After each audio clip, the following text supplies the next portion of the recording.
Buenos días a todos, mi nombre es Sara Serrano, residente de Medicina Interna. El día de hoy vamos a iniciar este club de revistas que se titula Efecto de la terapia con oxígeno de alto flujo versus oxigenoterapia convencional en la ventilación mecánica invasiva y la recuperación clínica en pacientes con COVID-19 grave. Este va a ser el contenido de nuestra presentación. Primero voy a hacer una pequeña introducción resaltando las bases fisiológicas del uso de la cánula nasal de alto flujo. Voy a presentar algo de la evidencia que se tiene de su uso en el SDRA. Posteriormente vamos a hablar sobre el artículo en cuestión, haremos un análisis crítico del artículo y, por último, unas conclusiones. Desde hace muchos años sabíamos que un alto flujo de oxígeno podía ser incómodo y poco tolerado por los pacientes. Sin embargo, desde 1968 se descubrió que se podían administrar flujos altos de hasta 20 o 30 litros de oxígeno por minuto por medio de cánulas nasales, siempre y cuando ese flujo de oxígeno se humidificara con vapor de agua y se calentara a temperatura corporal. Esta tecnología se creó desde el 68, se publicó aquí en Lancet. Sin embargo, inicialmente se popularizó sobre todo en el ámbito de la atención pediátrica, en neonatos y en niños con bronquiolitis. Fue posteriormente que también empezó a usarse en los adultos y sobre todo en el último año en el contexto de la pandemia por COVID-19. Las cánulas nasales de alto flujo constan de los siguientes componentes. El primero es un generador de flujo que puede dar un flujo de oxígeno de hasta 60 o 80 litros por minuto, dependiendo de la marca del dispositivo.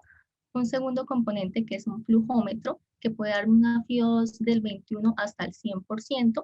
Un tercer componente que es un sistema que provee humedad y calefacción, que puede ser configurado para dar dos temperaturas, 34 o 37 grados centígrados, y un circuito o cable calefactor y como tal, pues la cánula nasal. Dentro de las bases fisiológicas del uso de la cánula nasal de alto flujo, entonces sabemos que el alto flujo es capaz de suplir el aumento de la demanda de flujo inspiratorio que tienen los pacientes en el contexto de la taquipnea y de la dificultad respiratoria, logrando un mejor acople entre la demanda inspiratoria y el flujo que yo aporto. Un segundo efecto benéfico es que se logra un barrido de CO2. El uso de un flujo continuo de O2 y una FIO2 estable es capaz de barrer el CO2 del espacio muerto del paciente, reemplazándolo por oxígeno. También tenemos un impacto de la cánula nasal de alto flujo en la capacidad residual funcional.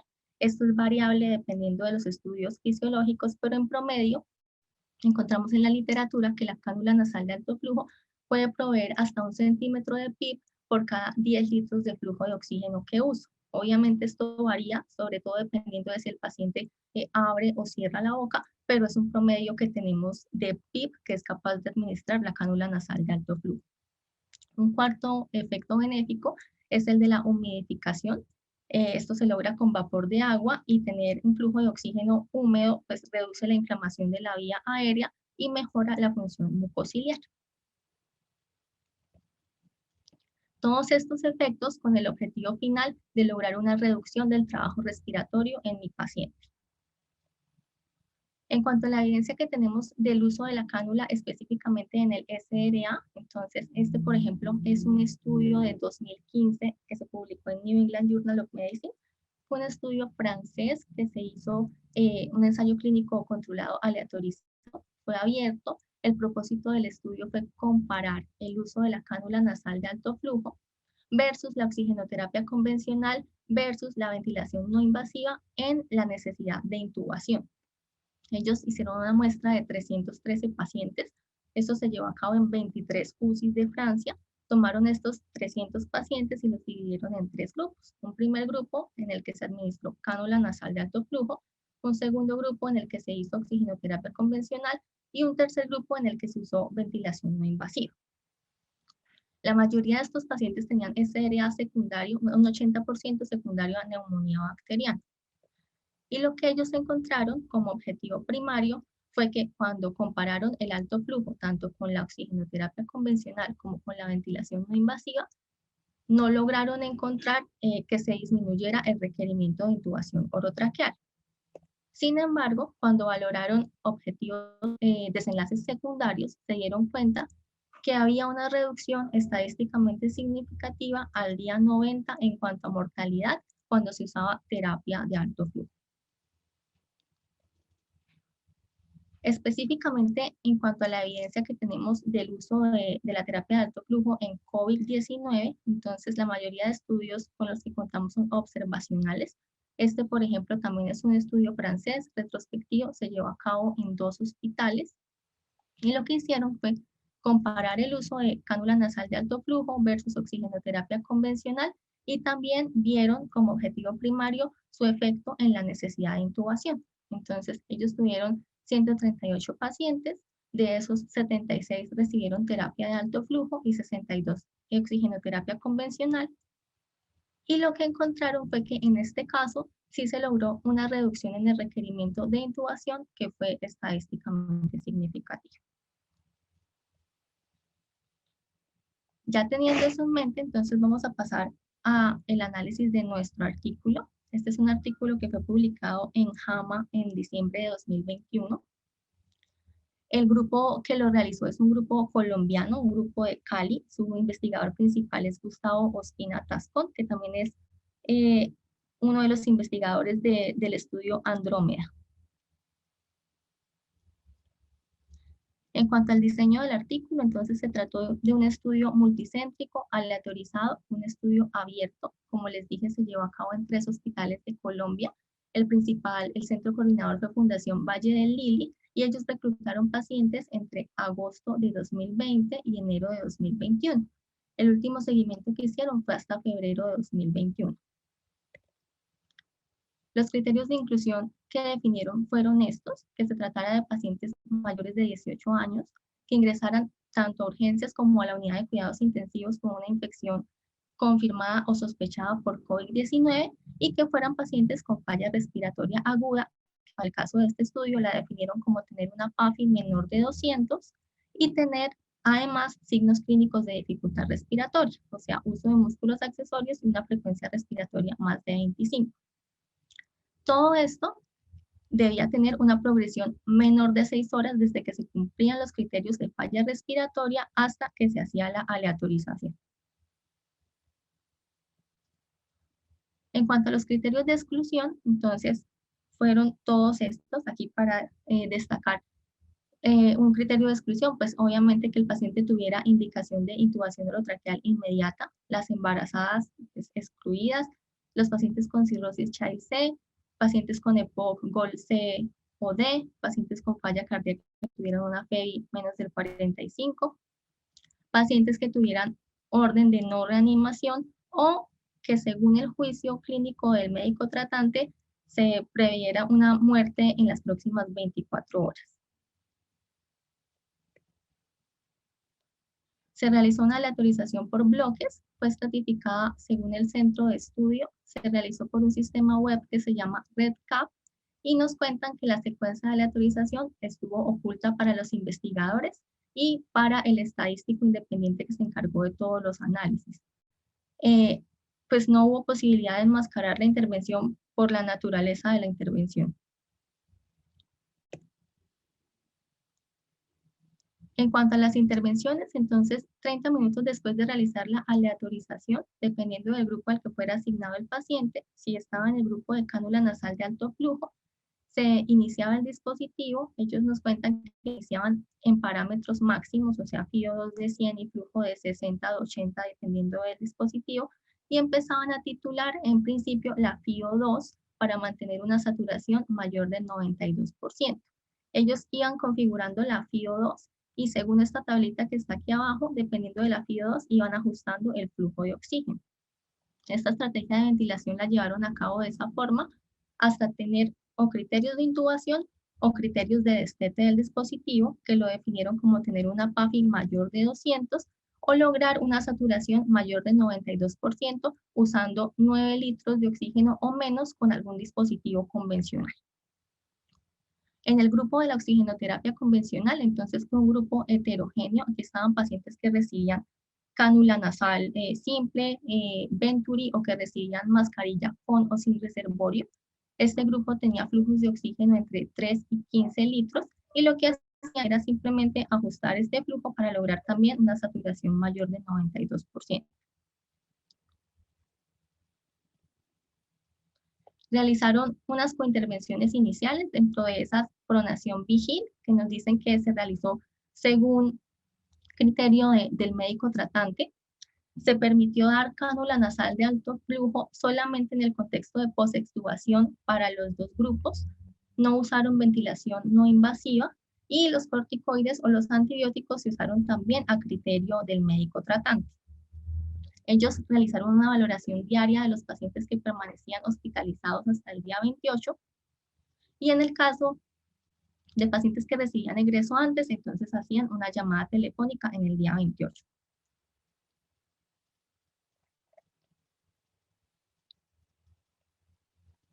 Los desenlaces primarios, entonces el primero fue la necesidad de intubación y el segundo fue un desenlace de tiempo de recuperación clínica, que ellos definieron como el tiempo que transcurrió desde la aleatorización hasta lograr un cambio de 2 puntos en una escala ordinal de 7 puntos que usaron como evaluación para este desenlace. Entonces, esta es la escala.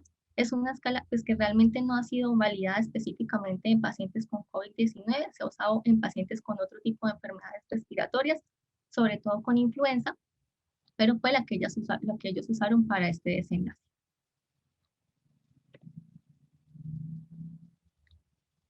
En cuanto a los desenlaces secundarios, entonces valoraron el requerimiento de intubación temprana en los días 7 y 14, los días libres de ventilación mecánica, los días libres de terapia de reemplazo renal, los días de estancia hospitalaria, los días de estancia en UCI, y usaron como desenlace secundario una mortalidad a días 14 y 28.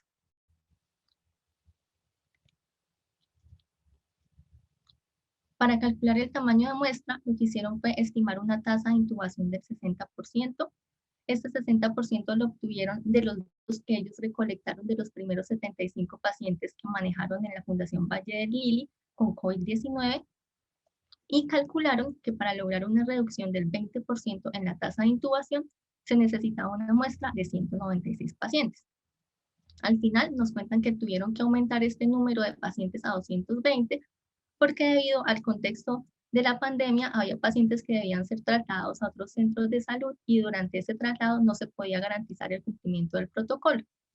Entonces aumentaron la muestra a 220.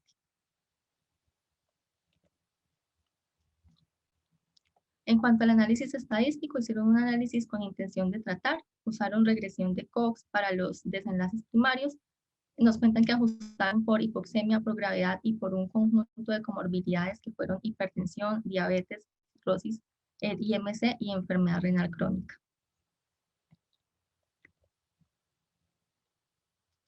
Ya pasando a la parte de resultados, entonces la selección de la población se realizó de esta forma, como les había dicho, calcularon un tamaño de muestra, pues aumentaron un tamaño de muestra a 220. De esos, algunos pacientes fueron tratados, otros retiraron el consentimiento y en el grupo de cánula de alto flujo nos quedamos con 99 pacientes y en el grupo de oxigenoterapia convencional con un total de 100 pacientes.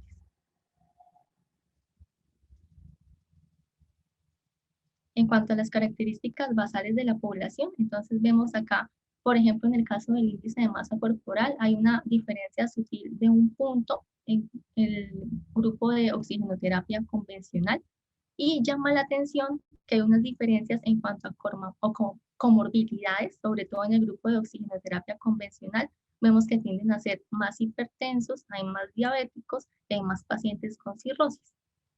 Realmente no podemos definir con exactitud qué tan significativas fueron esas diferencias, pero sí nos da de entrada la impresión de que el grupo de oxigenoterapia convencional tenía más comorbilidades.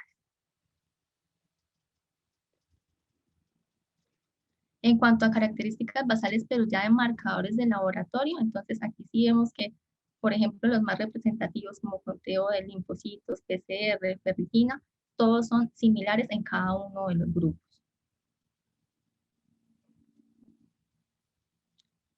Cuando nos muestran las cointervenciones, entonces vemos que la pronación vigil fue mayor en el grupo que recibió cánula nasal de alto flujo, pero otras cointervenciones como el uso de esteroides fueron similares en los dos grupos, aunque nos llama la atención que el esteroide que se usó con mayor frecuencia fue metilprednisolona y no dexametasona.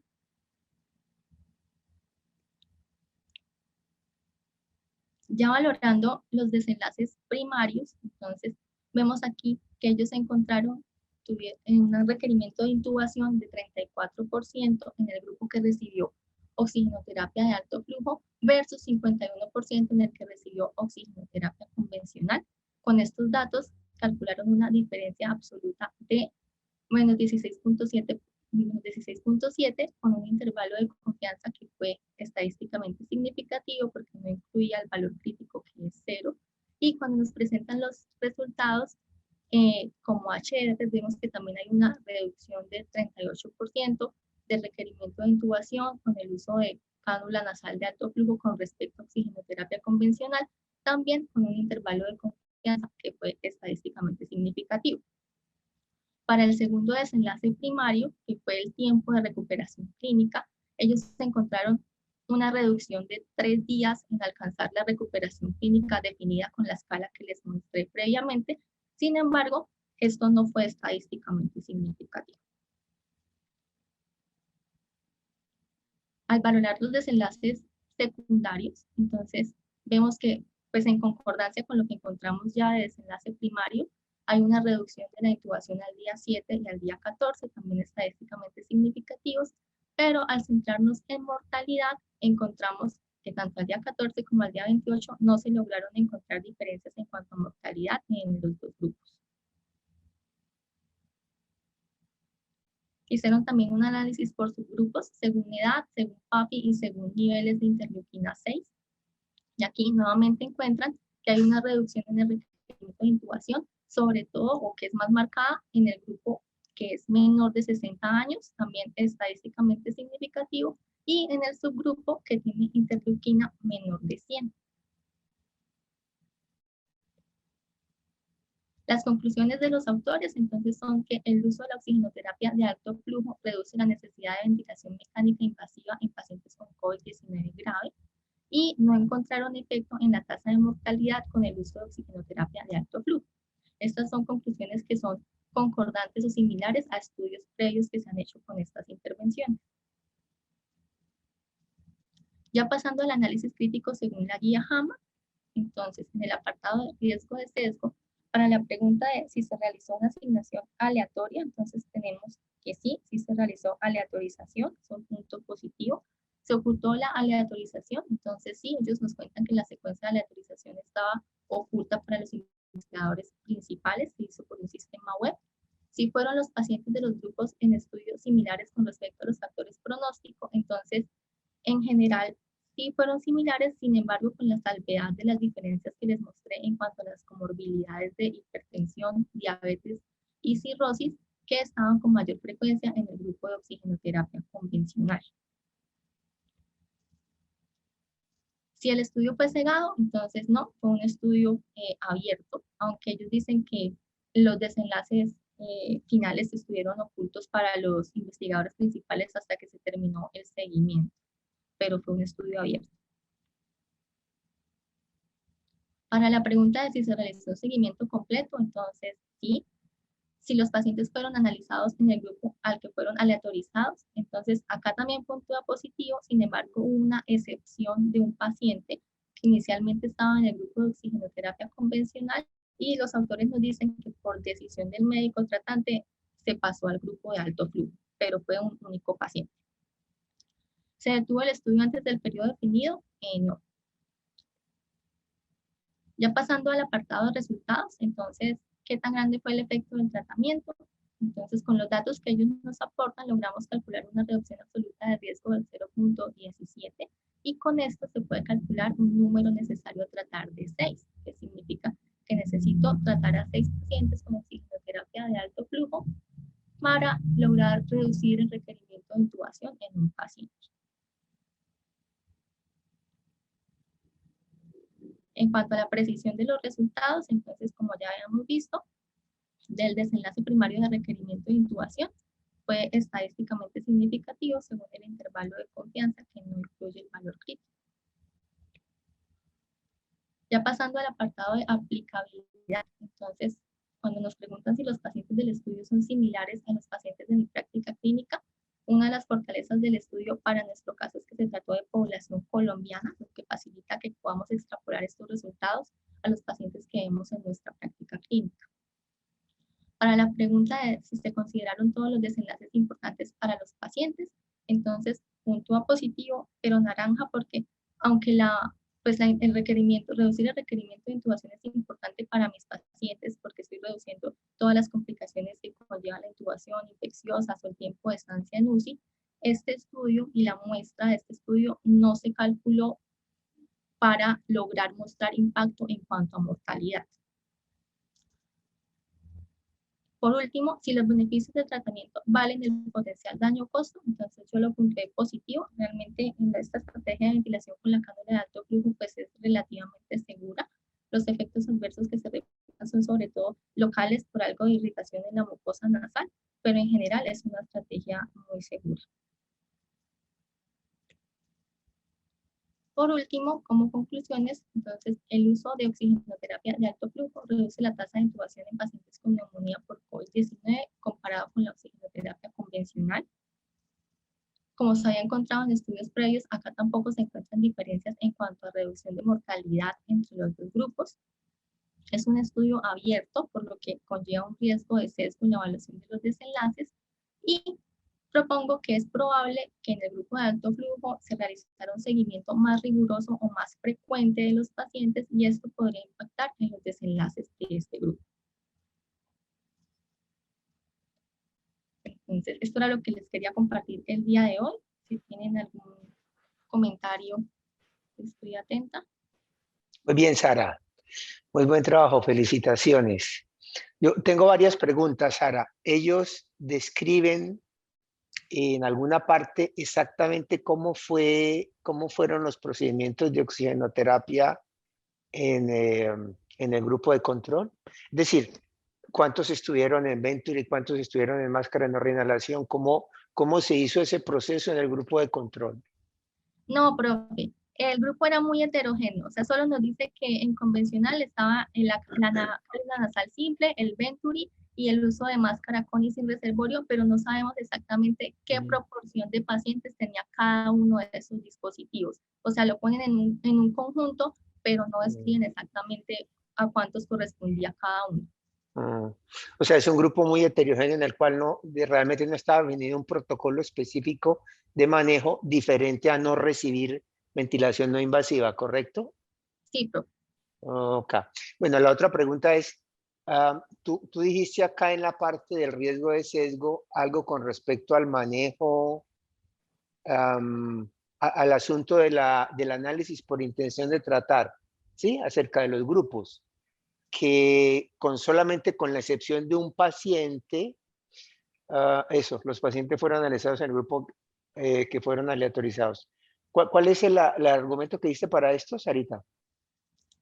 Profe, es que hubo un único paciente que inicialmente fue aleatorizado en el grupo de oxigenoterapia de alto flujo y después se pasó, o sea, se hizo como una violación del protocolo porque por decisión del médico tratante se pasó al grupo de oxigenoterapia de alto flujo, perdón. Acá. Y bueno, vuelve a poner la figura 1, por favor, porque me pareció ver que adicionalmente ellos hicieron la aleatorización previamente a exacto, ahí está, hicieron la aleatorización previamente a la decisión final de estar en un grupo o en el otro. Es decir, miren que acá de 109 y 111 de cada grupo, finalmente 10 y 12 no recibieron la intervención. Porque o fueron transferidos a otra institución o porque se quitaron. Lo que finalmente termina en 99 y 100 pacientes, que son los que al final se analizan. Pero la aleatorización ya había ocurrido previamente a ese análisis. O sea que si somos estrictos, quizás los números no sean muy impactantes, pero si somos estrictos, esos pacientes no analizados realmente no cumplen el criterio de intención de tratar. ¿Sí me entiendes? Es decir, no tiene lógica biológica, obviamente. Si yo no recibo ningún tipo de análisis y no lo tengo ahí, no puedo hacer con él consideraciones acerca de su pronóstico. Pero en términos estrictamente metodológicos, esos pacientes hacen parte de la población que se aleatoriza. Por lo tanto, sobre ellos que se debe analizar la comparabilidad. Sí, profe. Ok, bueno, volvamos a mirar por favor los resultados, Sarita, porque los desenlaces secundarios me parecen muy importantes para considerar, o como tú dices muy bien, ahí. Como tú dices muy bien, el cálculo del tamaño se hizo muy concentrados, obviamente, en la necesidad de intubación, y en ese sentido los resultados fueron muy razonables. Ellos esperaban bajar de 60 a 40 la necesidad de intubación, finalmente lo bajaron de 50 a 35, 50 a 34.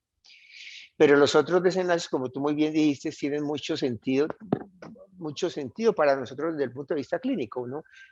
Reducir la intubación, si la gente nos dura más tiempo hospitalizada, o si la gente se muere más, no tendría mucho sentido. Entonces yo creo que es importante mirar la mortalidad y los tiempos de estancia, ¿de acuerdo? El, desde el punto de vista estadístico no se alcanzan los límites, los valores, pero los números son en cierta forma tranquilizantes. Mira que la mortalidad en el grupo de alto flujo es a 28 días es realmente la mitad, ¿cierto? La primera columna es alto flujo, ¿sí? Ese 8% es el grupo de alto flujo, ¿verdad? Entonces la mortalidad podemos decir que se reduce a la mitad, aunque obviamente esa diferencia no es estadísticamente significativa. Igualmente en los tiempos de estancia, tanto en el UCI como en el hospital, parece haber una discreta reducción. De nuevo, no es estadísticamente significativa, pero aparentemente tenemos por lo menos 2 días de estancia en UCI, 2 días de estancia menos en UCI y en el hospital. Que también puede haber una cierta tranquilidad con respecto a que la intervención parece ser en general segura en diversos aspectos. Probablemente estas características que mencionaste de la población de estudio en términos de la comparabilidad, que sean un poco más obesos, con un poco más de comorbilidades los del grupo de control, y que tengamos más pronovigil, más prono en los pacientes del grupo de alto flujo, pueden de alguna forma reducir el efecto real de la terapia, o mejor, en la vida real esas características pudieran hacer que el efecto probablemente no sea tan bueno. Igualmente ocurre con el fenómeno de la heterogeneidad en el grupo de control. Cuando los tratamientos o cuando el grupo de control es tan heterogéneo en términos terapéuticos, cuando hay tal heterogeneidad es más difícil lograr es decir, cuando no tenemos un tratamiento estándar es más probable que los desenlaces no sean tan benéficos. Es decir, hay una suma de elementos que sugieren que el desenlace en el grupo de control pudiese ser mejor en la vida real y por lo tanto el efecto pudiese no ser tan bueno en la vida real. No sé si me hago entender esta idea. El hecho de que el grupo sea heterogéneo, el hecho de que en general tengan mal pronóstico, sugiere que el tratamiento puede no ser tan eficaz. Pero en términos prácticos, yo creo que es un estudio o los resultados son muy favorables a la posibilidad de intentar el trabajo con la intervención temprana con cánulas de alto flujo en estos pacientes.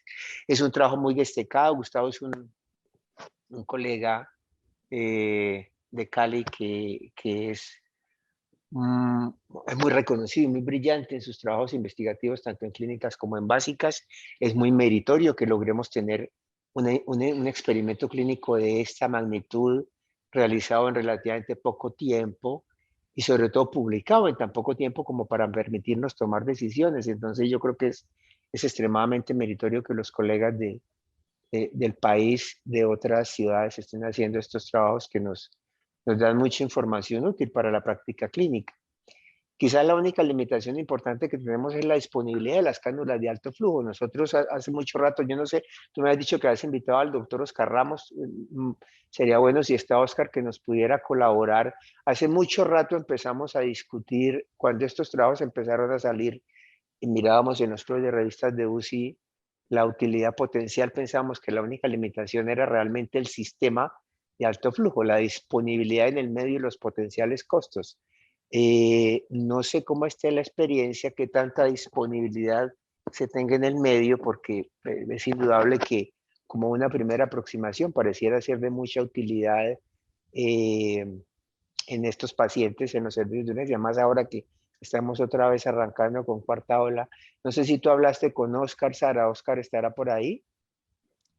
Sí, profe, lo invité, pero no sé si se pudo conectar. Creo que estaba entregando turno. Yo, a ver, yo veo acá. Oscar, no. Ah, hay innumerables, Alejandra Hurtado. Bueno, si hay algún colega, compañeros de los espectadores que estén, que quieran aportar, que nos quieran contar su experiencia, la disponibilidad de las cánulas de alto flujo, el manejo. Una anotación que hace importante también, Sara, es la posibilidad en este tipo de estudios con respecto a al sesgo tanto en la vigilancia como en la definición de la intervención, o mejor, del desenlace terminal. Un paciente que se atiende más claramente puede tener más cuidados adicionales a la intervención que se está evaluando, y también un paciente en el grupo de control en quien sabemos que tenemos, digamos, menos oportunidades de intervención, puede ser es más fácil que el médico tratante decida rápidamente la intubación. Entonces, es importante también tener en cuenta el punto de vista de los sesgos potenciales en el observador acá, en las cointervenciones. No sé si alguno de los colegas que están como participantes, como espectadores, quisieran intervenir. Por favor, levanten la mano y me gustaría mucho escuchar sus opiniones.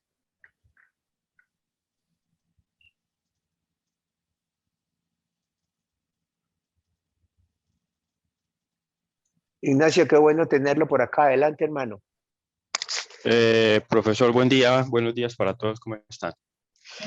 Bueno, Pues, profe, el estudio sí, del estudio a la práctica es lo que uno ve, pacientes con SRA se benefician. Lo importante es lo que yo siempre digo, es estar pendiente del paciente al lado de la cama. No es montar una no invasiva, no es montar un cánula de alto flujo y volverlo a ver en 2, 3 horas, y el paciente ya con frecuencia respiratoria 40, o todavía el personal de enfermería o de terapia respiratoria tiene el paciente de saturación de 95 y frecuencia respiratoria 35-40 con trabajo, y no, está bien, no, hay que ir a verlo y tomar las decisiones al lado de la cama y decir, este paciente no está tolerando la terapia y se beneficia de intubación temprana. Esos pacientes con cánula de alto flujo que uno espera y espera y espera, generalmente hay que intubarlos de forma temprana, no hay que darles más larga.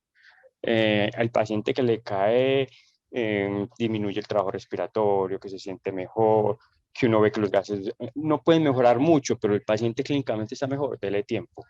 Él va a mejorar, que a menos de que pase algo diferente como una sobreinfección o algún evento adverso, él va saliendo. Pero lo que dice el estudio es eso, pues obviamente tienen menos hospitalizaciones porque a ellos no les dan neumonías asociadas al ventilador, no tienen barotrauma, no tienen eventos adversos a catéteres, porque generalmente esos pacientes no se invaden, entonces no están intubados, no hay necesidad de invadirlos. Generalmente se les pone un PIC para manejo de medicamento, entonces es muy fácil manejar el día a día del paciente con cánula de alto flujo. La disponibilidad, profe, es bastante. Ya hay ventiladores que cuentan con un circuito, también hay, bueno, en las clínicas que yo trabajo, hay disponibilidad adecuada. Se van rotando, inclusive en urgencias se utilizan. Em, la experiencia ha sido muy buena con cánula de alto flujo, lo mismo que con la ventilación mecánica no invasiva en estos pacientes con COVID. Y lo importante, me gustaría decir, es que antes de todos estos estudios, antes se consideraba que un paciente con SRA no se le debía poner de entrada ventilación mecánica no invasiva o cánula de alto flujo. Eso era antes, usted tenía un cánula eh, máscara de no reinhalación. El paciente fallaba y tuve. No había esa escala de máscara de no reinhalación, cánula de alto flujo, ventilación mecánica no invasiva. No, se consideraba que la SRA había que intubarlo de entrada. Y ya hemos visto que con la práctica y una buena vigilancia, respuesta clínica. Sí, profe. Excelente, Nacho, muchas gracias. Edward, qué bueno que lo tenemos acá. Edward es el coordinador de cuidado intensivo del Hospital San Vicente. Edward, muchas gracias por participar.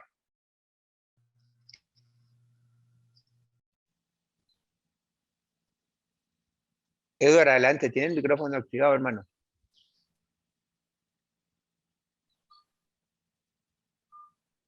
Se me desconectó Edward. Edward, bueno. Am, Stevenson, adelante. Hola, profe, muy buenos días. ¿Me escuchan? Muy bien, adelante. Hola, no, un saludo para Sara. Buen trabajo. Escoger este artículo es un reto y más porque las características del estudio es netamente colombiano, ¿no? Entonces lo hace a uno sentirse muy apropiado de los resultados e intentar con todo el afán del caso llevar estos resultados a la práctica diaria. Me hubiera gustado ver más sobre la base teórica antes de entrar al estudio, pero listo, arranquemos acá. Yo creo que lo interesante de este estudio, profe, y los que me están escuchando, se ven en las tablas que están en el anexo número 3, porque se veía que las personas más sintomáticas quedaron en el grupo en que se le aplicaba la oxigenación estándar, pero totalmente lo contrario, las pacientes que estaban más inflamados, los que tenían la ferritina más alta, los que tenían el dímero D más alto, terminaban en el grupo de la cánula nasal de alto flujo. Algo muy importante también que deriva del anexo número 3, que ellos le hicieron un seguimiento de los gases arteriales a las 2 y a las 4 horas. Y prácticamente casi que los gases arteriales en relación a los dos grupos, como de cánula nasal de alto flujo, que arrancaron de una sola vez con un flujo de 60 y tienen un promedio de una FIO2 de 60, según lo que dicen en el anexo de las tablas, no cambiaron mucho en relación a las 2-4 horas al inicio, o sea, mejoraron, es lo que quiero decir, pero los dos grupos mejoraron. Algo que no mejoró fue la frecuencia respiratoria. Si ven esa tabla, no, sí, esa frecuencia respiratoria, no sé si ahí está, yo creo que es en la otra.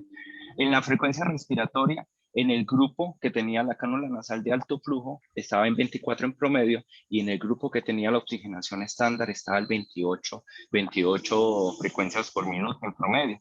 ¿Eso qué significaba? Que a pesar del oxígeno, el grupo de oxígeno estándar no mejoraba sus síntomas, se veía agotado, se tenía que ver agotado y con la frecuencia que no disminuía. Tal vez eso estaba ocasionado por la lesión pulmonar autoinfligida, ese es un concepto que algunos intensivistas no lo aceptan del todo, pero es aquella mecánica cuando se aumenta en un cuadro de dificultad respiratoria que comienza a intervenir entre la oscilación de la presión pleural, entre la oscilación transpulmonar y aumentando la potencia mecánica, que todo lo que termina haciendo es que un paciente se inflame más. Al inflamarse más, necesita más oxígeno, aumenta más la frecuencia respiratoria y el paciente comienza ese ciclo.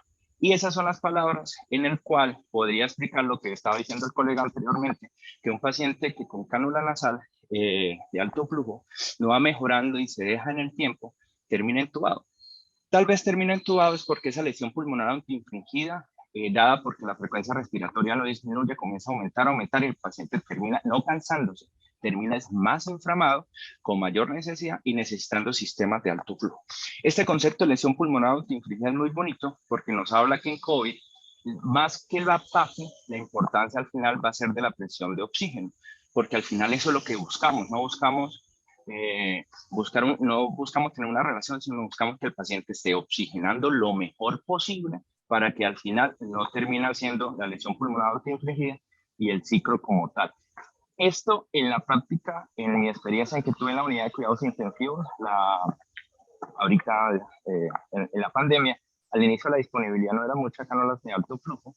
Acuérdense que las cánulas de alto flujo tienen dos sistemas, uno apoyado por un dragger, otro sistema que se puede autoalimentar, por decirlo así, porque tiene un motor.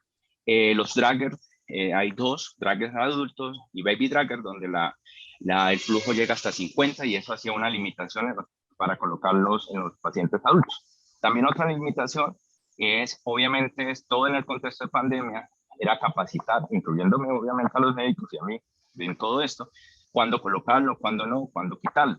Pero aquí lo importante de la cánula de alto flujo y que podría intervenir en todo esto, en la lesión pulmonar autoinfligida y todo lo demás, es que siempre está proporcionando un PIP, así sea pequeño, pero es un PIP que no lo puede colocar ni el Venturi, ni la máscara de reinhalación, y ese PIC al final, al parecer, influye totalmente positivo en la lesión pulmonar autoinfligida y en la necesidad posterior de la intubación. Tanto es así que yo creo que lo más bonito de todo este estudio, además de lo que es colombiano y que son muy arriesgados, como dijo el profe, es que ellos, al al grupo de cánula nasal de alto flujo, iniciaron con flujo de 60, que es un flujo bien alto, bueno, con FIO2 en 100, que lo iban bajando y en promedio en 60, pero no le hicieron ese escalonamiento que uno pensaría en los pacientes con dificultad respiratoria. Coloquémosle la cánula, no mejoró, 20, 35, 40, bla, bla, bla.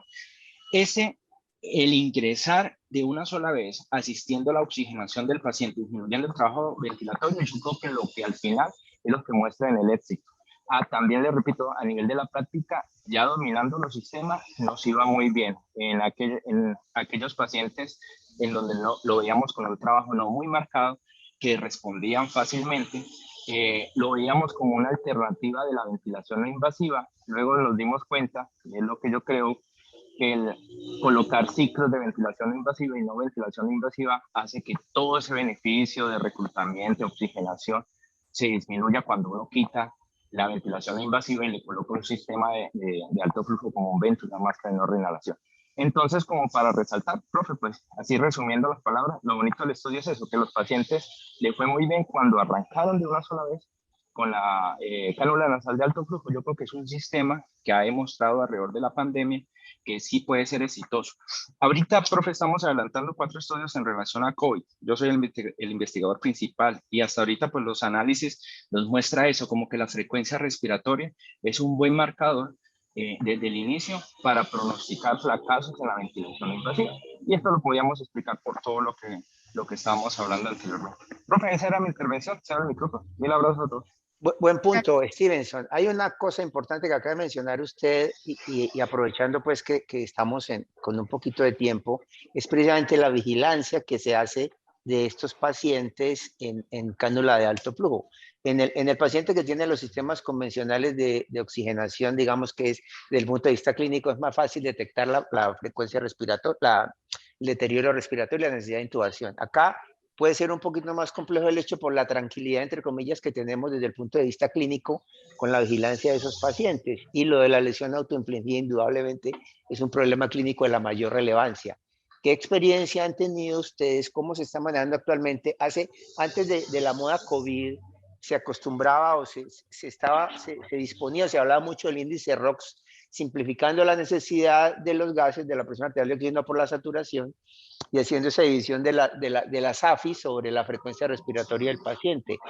A partir de COVID y de la definición de que el compromiso alveolar parece ser diferente, hay dudas sobre esa o no está tan estandarizada la herramienta del índice ROX o el punto de corte o la vigilancia con respecto a la detección temprana del paciente que puede necesitar intubación. ¿Qué experiencia han tenido ustedes con eso, Stevenson e Ignacio, con respecto a la vigilancia de los pacientes y específicamente al uso del índice ROX? Cambio.